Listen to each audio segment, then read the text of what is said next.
So we all know the name Coach John Wooden. He was the 10-time national championship basketball coach at UCLA, but few know the story of how he almost didn't become UCLA's coach. In 1948, Wooden had interviewed for two head coaching jobs. One was at the University of Minnesota and the other one was at UCLA. Now he had a strong preference for Minnesota, not just because it was closer to his Indiana home, but the program had a much richer tradition for basketball at the time. He gave both schools a deadline to respond by the end of the day with an offer. And he waited by that phone, hoping Minnesota would call, but Minnesota never did call to extend an official offer. UCLA, though, on the other hand, they did offer him the job.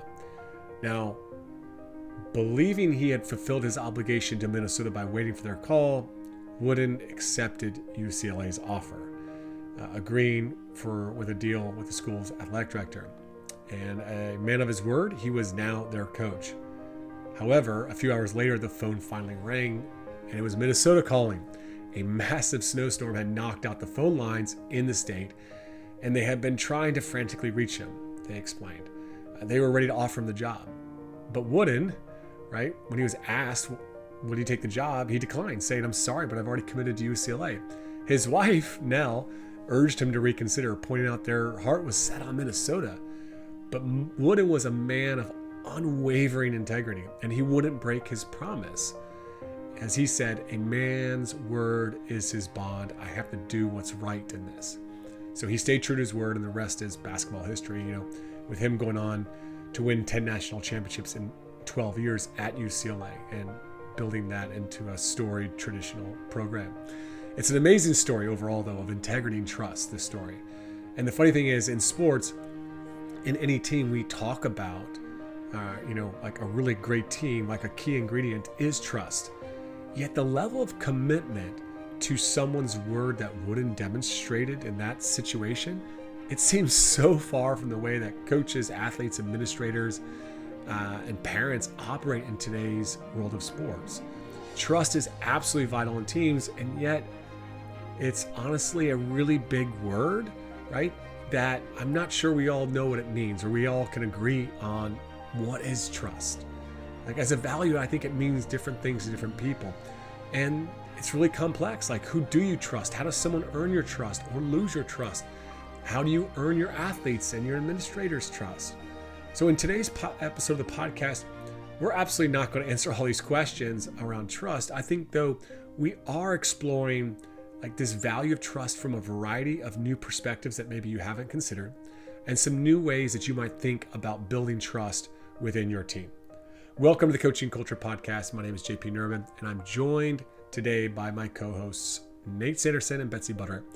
The mission of this podcast is to help you become a better leader and build a better team culture. To get the notes to this and every episode of the podcast, all you need to do is subscribe to the Team Culture Toolbox. It's the TOC weekly newsletter.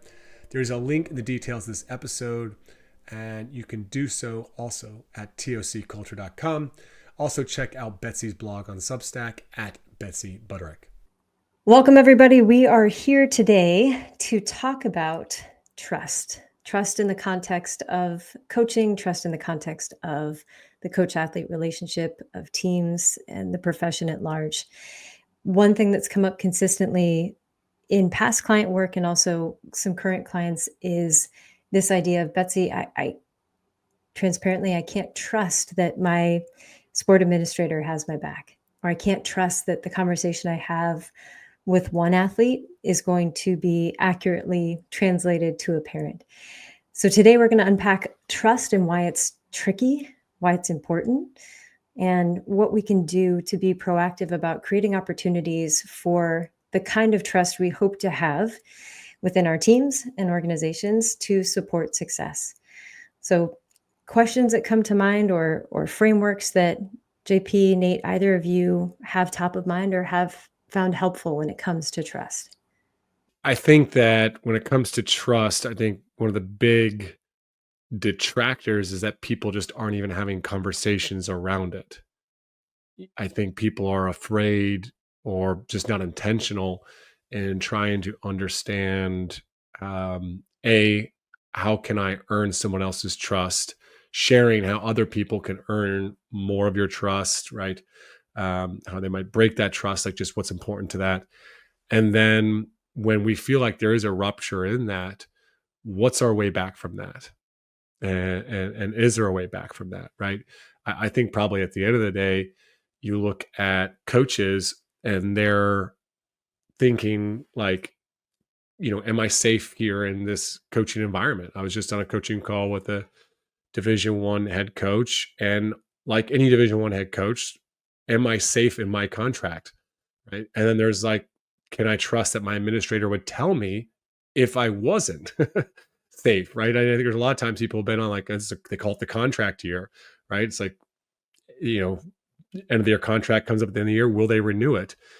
This is probably the reality for most coaches most years, though, right? So it is us trusting, will people have that conversation and be open with me to share really what's going on, is probably one big factor.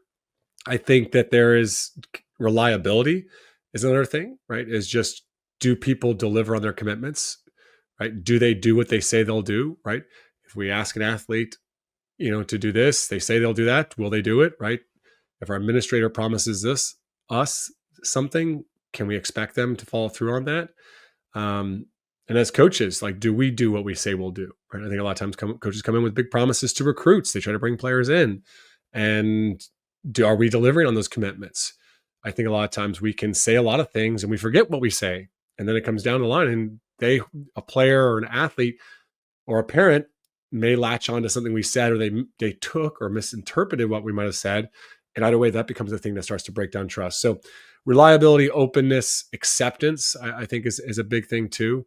Is just that we feel that we are accepted for who we are, that people aren't going to try to change us, that we're appreciated for the role and the value that we provide. I had another call with a client there last week, and this individual constantly referenced, just, I want to feel valued wherever I am. Do people value me for who I am and what I bring to this team? Another big one is integrity.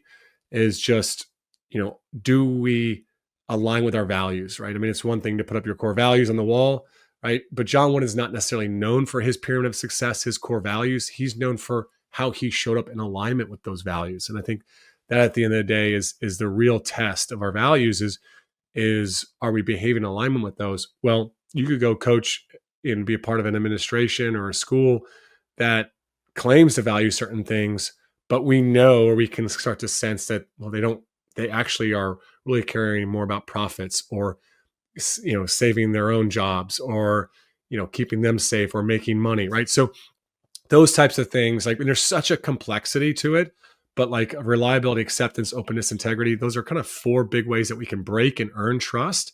And I think they vary for everyone, right? And how maybe we might rank those in terms of importance. And as you're talking, JP, going back to some of the first things that you said, I'm hearing, can I trust that someone will tell me the truth? Can I trust that I'm safe in this environment? Can I trust that they will be consistent in who they say they are and the way that they operate within or outside of the integrity of their professed values? So there's a lot here about, safety, about truth, about consistency. Nate, in your experience, what other elements, when it comes to coaching and to teams, like what other elements are foundational for trust to be able to create these opportunities for trust to be present? Betsy, it's really interesting. Just I think the sports environment in the world today almost works against the building of trust. I mean, if we think about, let's take what we see on Twitter for athlete commitments. There's a celebration of an offer and then a commitment. And then 6 months later, you might see an announcement of a decommitment. And that used to be something where it was like, ooh, that would be a red flag for that athlete. Like, are they committed? Can they be trusted? Now it's everyday practice, right? They got a better offer. The dream school offered them something, or what have you, right? So like, that's become more the norm.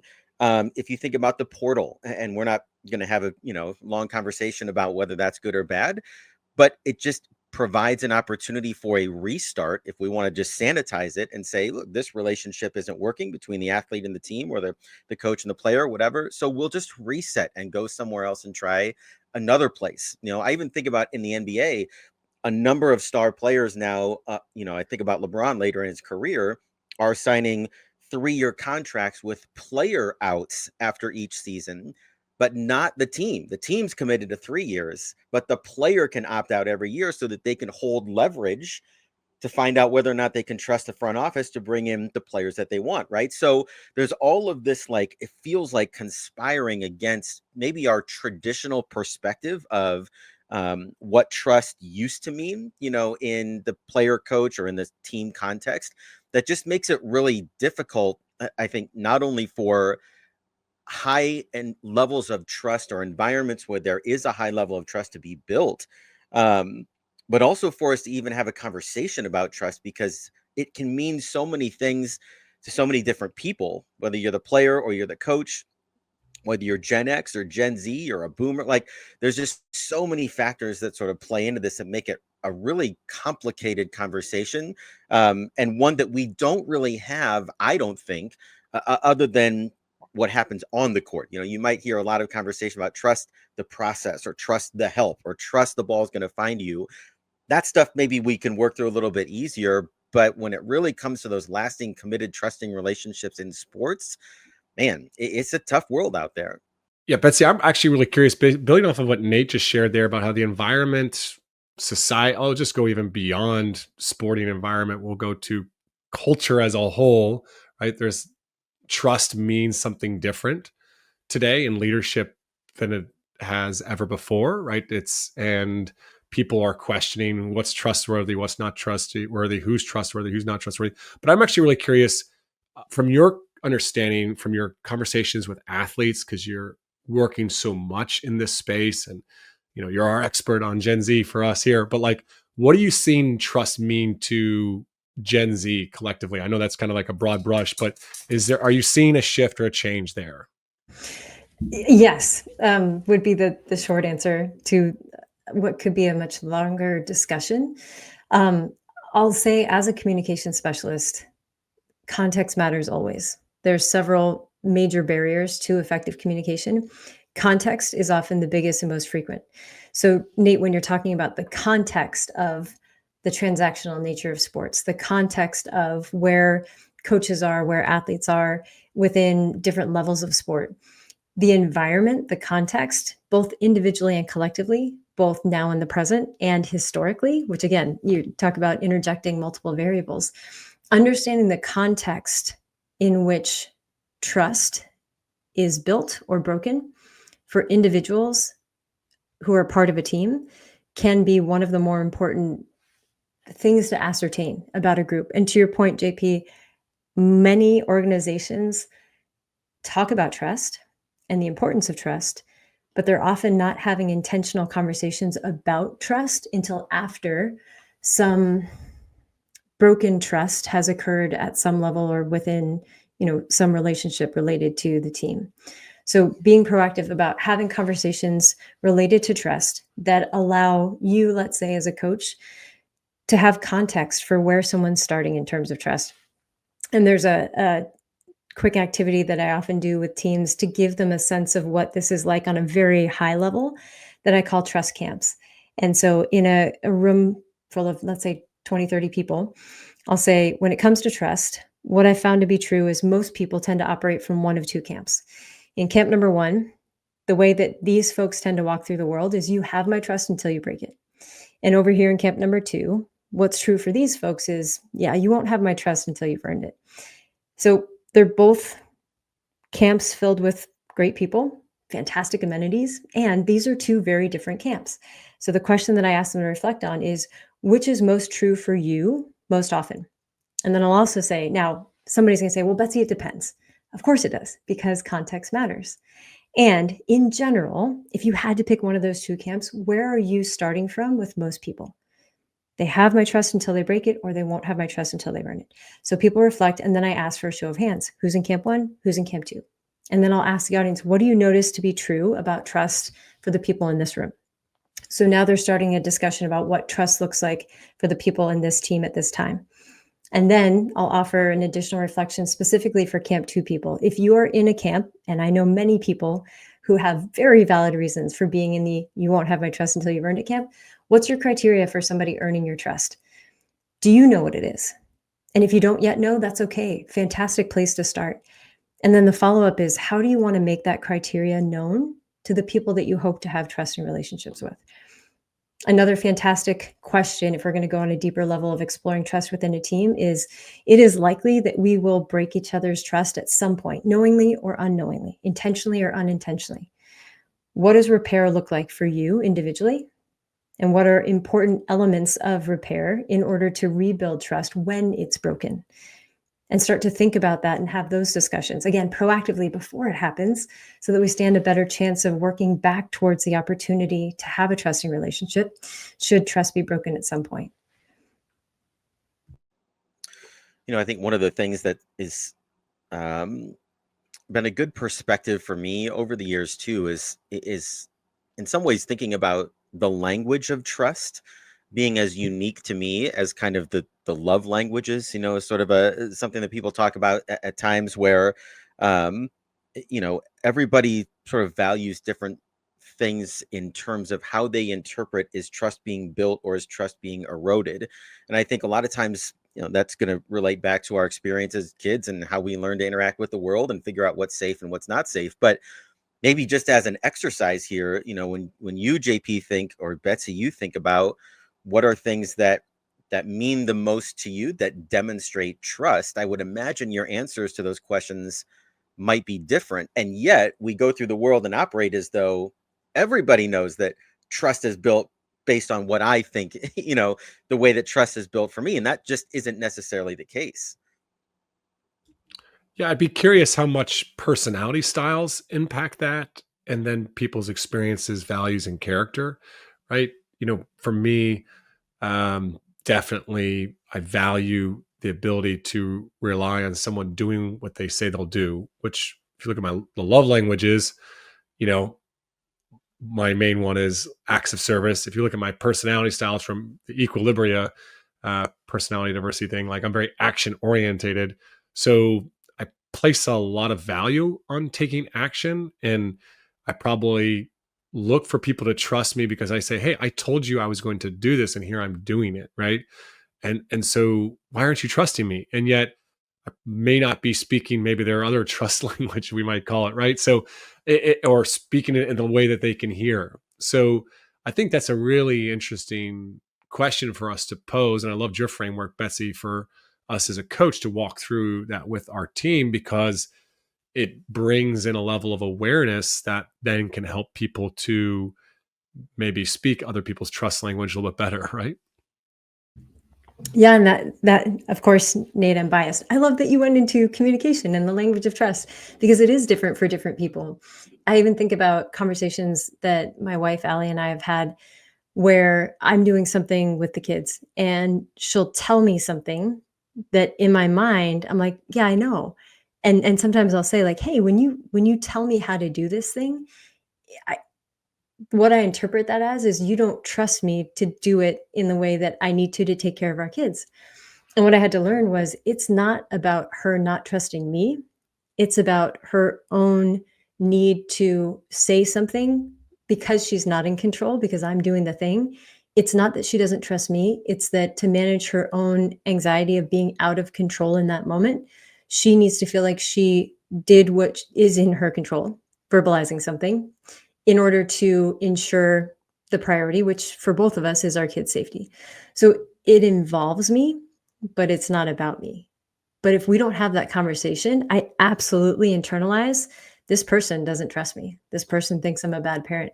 So the meaning making, when we find ourselves in spaces where trust is in question or level of trust is questionable, to be able to ask, what's that about for you, and what's it about for me, so that we can level set the expectations. Because now when it happens, I'm like, oh yeah, she's saying that thing, but it's not that she doesn't trust me. It's that this is something she feels she needs to do to manage something about her. So it involves me, but it's not about me. And I think that shows up, well, it's present in a lot of conversations around trust, but it doesn't show up because we're not asking those questions of each other. We're not talking about it in that way. We're not exploring what's that about in those moments. Yes, let's unpack a few maybe scenarios where this might show up for us as a coach, because I think that might help us to maybe get from some of our theoretical talk, principle type talk, to actually like, okay, how does this show up for us as a coach? Probably the number one place, regardless of what level you coach, is around playing time. At the end of the day, players say consistently, I just want them to tell me the truth, right? I just want to know where I am and where I'm stand. And when they don't feel like they're being told the truth, then they feel like there's a lack of transparency and frustration built around playing time. At the same time, coaches are going, they don't want the truth. I tell them the truth and then they're upset, like, or then they disengage or they throw a fit, or, I'll destroy their confidence and they'll blame me for destroying their confidence. So here we have this thing where players are saying, tell me the truth. And then coaches are going, but they don't want the truth, right? They can't handle the truth here. So, as from your perspective, how should coaches navigate this area of trust? JP, this comes up a lot. And it's almost a running joke with coaches of like, if I ask an audience, okay, how many of you have had a player say, Coach, just give it to me straight. Tell me the truth. Lots of hands go up.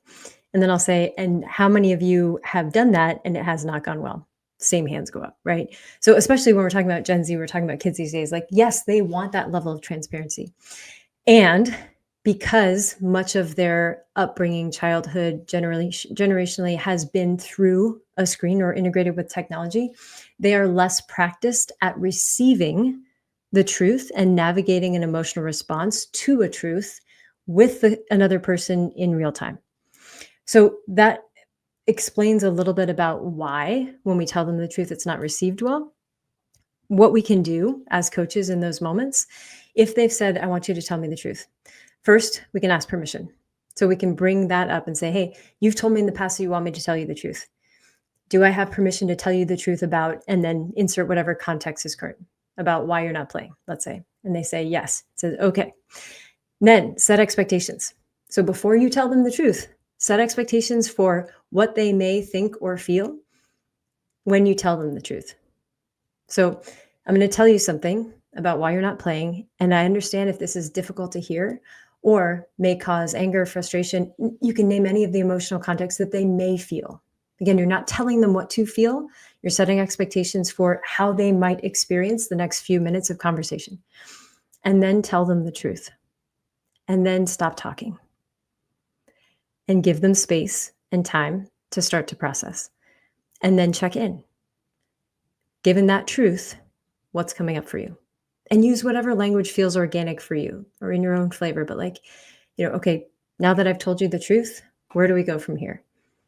Now that I've told you the truth, what's most important to know next? What else can I help explain or help you understand? How can I support you given that this is the reality? So ask permission, set expectations, tell the truth, and then move into questions for support. That would be the best advice I have for coaches navigating truth telling with kids these days. And you know what's so hard about that, Betsy, is it almost feels like we have to wear two hats in that conversation. The first one is like the management hat of here's the feedback for you to be able to do your job better. And that in and of itself is a skill set, right? To be able to communicate that succinctly in a way that a kid understands, what they need to actually do in order to earn more playing time, for example. Then we put the management hat down and we have to almost pick up like the therapist hat of now, how do we help you to be able to respond to the way your nervous system is responding, your emotions are responding, the thoughts that you're having, the story that you're telling yourself. And I think I'll just speak from my own personal experience. I'm far less or feel far less equipped to wear that hat and wish I didn't have to do that. I wish that I was part of an NBA staff where there's a sports psychologist and you go down the hall and talk to Alex when you need to process what your coach just told you, because it's like two completely different roles. And quite frankly, neither one of them are ever talked about at coaching clinics. And yet here's one of those things that can be a linchpin when we talk about where trust is built or trust is broken, where a player can, as JP alluded to before, walk away from that and said, coach just crushes me. Every time I ask for feedback, he just crushes me. And then, how am I supposed to feel good about my game and my confidence and what have you? And maybe that was the manager being a little too harsh. Maybe that was the therapist not doing their job or not showing up at all. But man, that's a lot to ask, I think, for a lot of volunteer coaches or, high school coaches, they're doing the best with what they know. And it just feels like such a perilous minefield that we're not really fully equipped to be able to walk through. Yeah, Nate, and you talk about, I mean, you kind of said there, like, well, like we feel like we have to. And the reality is, like, we don't have to provide that truth and support, right? But I think we probably want to work at it. Like Betsy gave us some great practical stuff there. And I think because it just helps them. And to your point, I mean, in other situations, like I know in premiership soccer teams, they have a subs coaches now, like a coach just to work with the subs to make sure that they feel confident and believe in themselves or prepared to go on there and play well. Right. So like we're obviously a bit understaffed, most of us here. I think too, I really want to emphasize with coaches what you talk about there, Betsy, which was giving them space. And sometimes that space is not even 15, 30 seconds. It's like a day, right? When you drop a player from the starting lineup and they have that moment, like you may not actually want them or to really even encourage them to vocalize their frustration with you in that moment because they're probably going to say something that they maybe actually would regret, and that might really sting for you. I think sometimes you're going to experience a lot of triggers. And so just giving people space, which is why, if possible, it's great to have these playing time role conversations, not like I used to, which was like as you're about to go out on the floor and be like, oh, by the way, you're not starting today. Like really not smart when clearly I had the opportunity to have that conversation with them the day before or earlier that morning. Now, that's not always the case, but like the more we can help support our athletes, the better chance we have of them being successful. Doesn't mean we have to, right? Some coaches you might be going, well, I don't have all that time. It's like, that's fine. Just be prepared. Like your athletes are going to have a lot more challenges on the other side of that. And so can you empower your coaches around you to provide the right type of support? Because sadly, their parents and their friends are not helping them frame the situation in the right way. Yeah, Nate, and to your point, like I feel you and I agree. I mean, so many coaches say it's not just coaching anymore. This is not what I signed up for. Like the asterisk other duties as assigned, also subtext now reads, pseudo parent, sports psychologist, mental health professional, crisis intervention specialist. Like this is a weight that coaches feel and that they feel unprepared for. So it feels wildly unfair for these expectations, spoken or unspoken, to be part of what people signed up for when they wanted to teach a kid a sport, and in doing so, help them grow and develop. So to JP's point, coaches, if you're listening and you hear, well, that sounds like a lot. Like I don't want to do that. You don't have to. And I want to invite you to consider the risks that you run if you don't. And I think of this often as the shoelace analogy. Like if you just drop a truth bomb on a kid, you've just pulled one of your shoelaces from a pair of sneakers that were nicely tied. So now there's a lace untied. You can leave it that way, but you probably run the risk of tripping with greater frequency than if you circled back and relace the shoe. So circle back, even if you don't feel like you have skills for emotional regulation or holding space or creating containers or whatever it happens to be, circling back in some way that demonstrates care. If you can make that a baseline commitment, whatever that means or looks like for you, and if that feels too far still, then I would go all the way back to setting expectations. Early, let people know what they can expect from you. I will give you feedback about exactly where you are.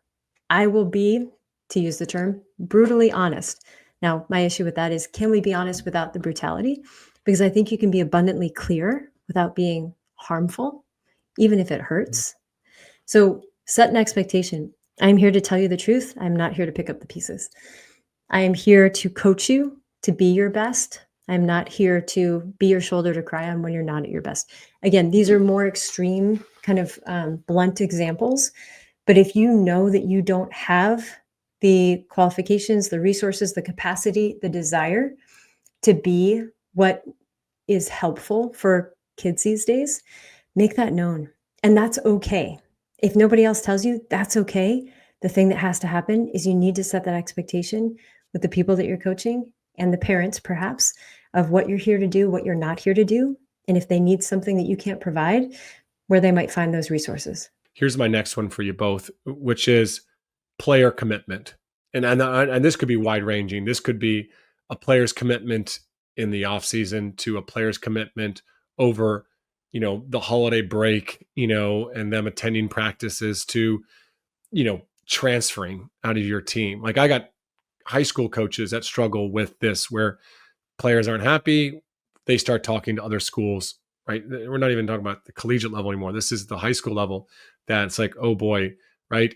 So when it comes to trust in these situations, can I trust that they're going to stay committed? Can I trust that they're going to do what they say they're going to do, which is, be here for 4 years or whatever it be? Like, how do we start to, navigate that situation around trust, and also probably move to a place where at least they'll come talk to me and have conversation. I can trust that if they're in the place where they want to leave, that they will come and have conversations, or I can trust that if they're not going to make it a practice, they'll tell me the real reason they weren't there.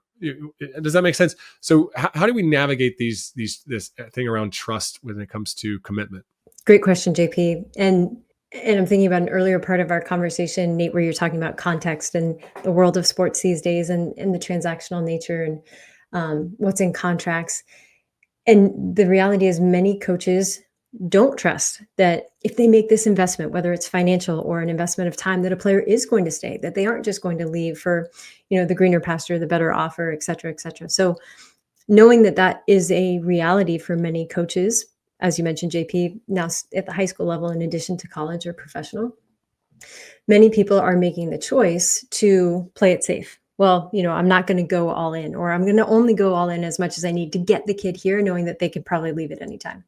So the acceptance, and you mentioned that before, JP, is a quality of trust, the acceptance that all I can do is create an opportunity for this individual to want to stay. I can't make them stay. All I can do is have conversations to set expectations about, if you decide at any point this is no longer the place for you, what will happen next.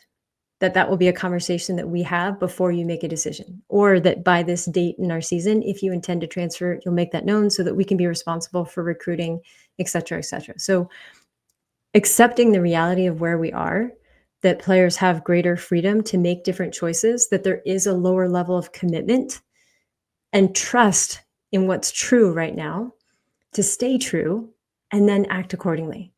So asking ourselves the question, like, what needs to be true for me to be able to trust that what I'm doing right now with this team, with these players this year, is in the best interest of our program. And also trust that if something is going to change, these are the expectations that we've set and clarified with each other about how that change is going to materialize. That might be the best we can do at this point. There's no, that I know of, like one clear answer. I'd love for it to continue to be part of the conversation. Yeah, I think JP, when coaches get frustrated, based on what we would label as a lack of commitment, I think it really comes down to a lack of transparency. Like there's part of me that just tell me the terms. If I can we just at least be honest with what you're coming to the table with? In other words, if you expect to play this much or get this role or whatever it might be, then just tell me, and then we can try to figure out if that's possible or how do we work toward that, or maybe this isn't the best fit here. I think about Nick Nurse's book after he won an NBA championship with the Raptors, and he talked about, here's a guy that had never coached in the NBA as a head coach before. How do you establish credibility, and get players to trust you? And he basically just says, like, when players figured out that I could help them make more money, they were bought in. But we had that conversation, and he uses an example in the book about, a guy that's like number 10 in the rotation, and he's in a contract year. And basically Nurse says, here's the role that we need from you. These are the things we need you to do for us to be able to have a chance to win at a high level. And in exchange, I understand that you're in a contract year, and it's unlikely that the Raptors are going to renew your contract for the amount of money that you are looking for. But I will play you and give you opportunities to pad your stats at the end of games in order to make you more marketable at the end of the year. And if you play a great role on a team that wins at a high level and you've got some numbers here, you're going to have a chance to make more money for your family. There was complete transparency in that. Now, as a traditional coach, I'd think back and say, but shouldn't the player want to do what's best for the team? Shouldn't we, put our selfish goals behind us and say, oh no, whatever the team needs from me? that'd be great, if everybody did that. And some will come to the table and say, coach, whatever the team needs, just tell me and I'll do it. But not everyone, right? And I think when coaches have that assumption, and then we start to wander into our decision making, and then players get frustrated and then they threaten to leave, it's really because we didn't understand, again, the terms that were always present, but they were never vocalized on the other side of the table. Yeah, and I like this, like, terms of agreement, like we're all agreeing on what those terms are going to be. And I know a college coach who's very, very clear with his players. That's like, listen, the reality is, if I was in discussions with another school to go take another job, I'm not going to be bringing you into that conversation, right? And I don't expect you to be into my conversation, but I am giving you my commitment for the year here. And that's what I'm expecting out of you. And at the end of the year, if you want to have a conversation around where you want to go and you want me to be a part of that conversation, and you want to have a better understanding around your potential role and moving forward, like, or if you choose to not have that conversation with me and you go to choose to have conversation with other people, that's up to you. But but he's setting the terms of agreement, like you said there, Nate, which I think is just so important. And he's honest about, I guess, maybe like the lack of openness that he would have in that situation. And it's not holding an athlete to a double standard, which is pretty interesting.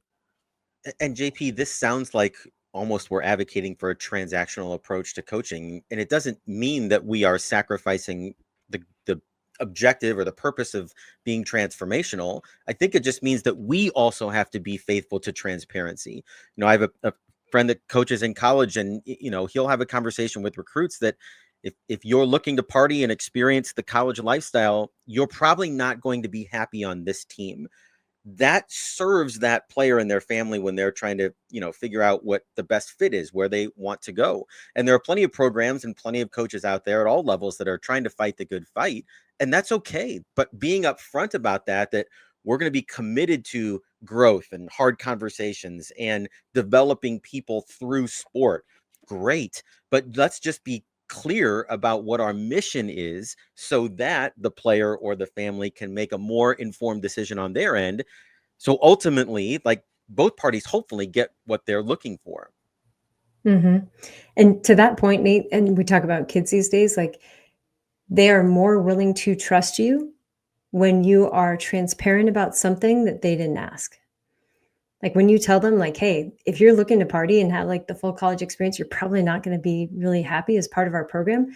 They may not have asked that question directly or even indirectly, but you being transparent about that, I absolutely trust you more than, even if you end up not being the right school for me. Like, I trust you more because you didn't have to tell me that, but you wanted to make sure that I had the information that I needed in order to make the best decision for me.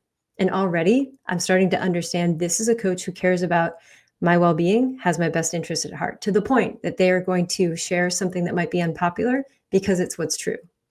Nailed it. Last case kind of scenario I wanted to present to you for your advice or tips here would be just one with our administrators. I think, coaches want to know that they can trust their administrator to be honest with them around whether it's complaints or issues or really job security. I think that's probably the biggest stressor for many coaches, is like, is my job safe here? How might a coach navigate building, earning that trust where they can be in a place where that they feel comfortable with their administrator? Well, I'm going to generalize my answer to this, JP, because I think this approach really addresses all of the relational dynamics that we experience as a coach, in terms of whether it's a member of my staff or it's administration or it's players or even parents. It is really having, again, a transparent conversation of, what does trust mean to me as a coach? Like, again, I go back to what I said before. I've never really thought, before we started kind of bantering about this off air, getting ready for this episode, about how does someone earn trust, my trust? How does somebody earn my trust, right? Because I think most likely, like, I feel that before I think that. Like, I feel a breach of trust maybe before I can articulate why, if that makes sense.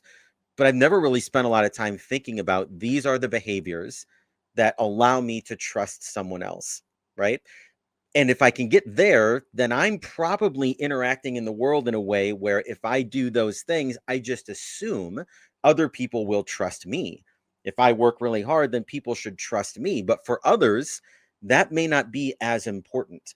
And so, regardless of what the relationship is, I think a conversation, a team building exercise about what communicates trust to you, what can people do to earn your trust, would go a long ways in coaches being able to better understand how to interact with all the stakeholders in their programs. Yeah, that's a great question, JP. And to build off of your answer, Nate, when we're talking to, and to your point, I don't think a lot of people think about this. It's just like, well, you hired me. Of course, you should trust me to do my job, right? Being intentional as a coach of asking a sport administrator, or even saying, I want you to trust that I am doing what you hired me to do. So I would love to invite you to come to practice, or you have an open invitation to come to practice anytime. I'd love for you to sit in on a staff meeting. If it's appropriate, you can sit in on a team meeting, come on the road with us, whatever it is, to double down on that consistency, that integrity, those elements that you mentioned earlier, JP, or to ask specifically, like, what do you need to know or understand or see from me in order for us to have a trusting relationship? And then flip it and also say, here's what I'd like to understand from you in order to feel like we have the kind of trusting relationship that supports the program experience. A client that I'd worked with who didn't feel they could trust their administration, or more specifically felt like when athletes were going to the administrator, they were getting a different response than what the coach was telling them. So creating that alignment. And that was how they framed the conversation is, I'd love for our responses to athletes or parents to be in alignment so that they can trust that we have the kind of relationship that supports student athlete success. The question I'd like to ask you is, when a parent comes to you with a complaint, how do you typically respond? You don't need to give me specifics about context or detail or people, but in general, what are some of the statements that you often hear yourself saying to parents when they bring a complaint, so that I also know what's expected of me, or how I will be potentially evaluated following a parent or student athlete conversation with you? So to your point, again, having the conversations before something happens to create that shared understanding about how we can navigate in a way that supports opportunities for trust to be present. All right, that's it for today's episode on trust. A lot of different things to leave you with